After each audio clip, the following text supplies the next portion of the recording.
Hello, today we're going to be looking at Predator Bloodshed, #1, written by Jordan Morris, with artwork by Rory Coleman and Roland Bashi.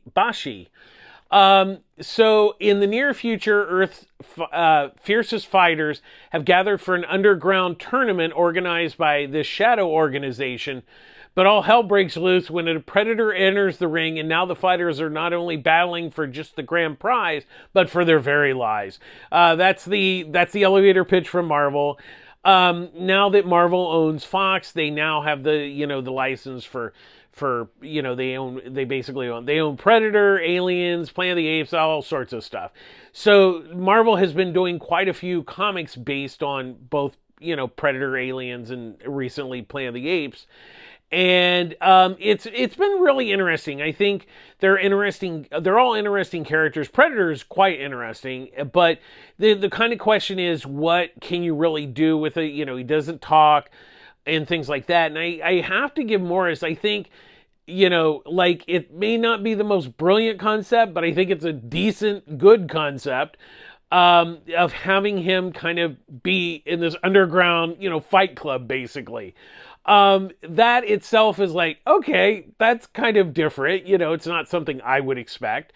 And I think that's kind of why it works so well. And I think also what he's done is one of the fighters, he gives behind the story of why he's there. He has his son, he's sick, he's lost his insurance, so he's doing this to win the grand prize to, help save his son and pay the medical bills off. So that it kind of gives you a reason to kind of care about a character. And then of course the Predator shows up and he kills one of the fighters immediately.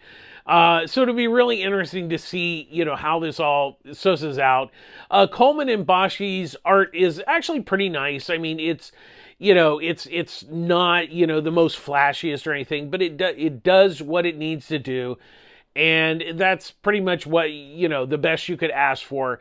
I mean, honestly, a lot of licensed titles usually are not given, the biggest quality, or, I don't want to say it that way, the biggest creators. But I think everybody involved, Morrison, Coleman, and Bashi, have done a nice job here. I think, like I said, the premise is a little stupid, but it's kind of stupid enough to work. And I think we'll see what they do with the second issue. So what did you think? Did I miss anything in my review? Make sure you subscribe so you don't miss any of my upcoming reviews. And thanks for watching. Bye-bye.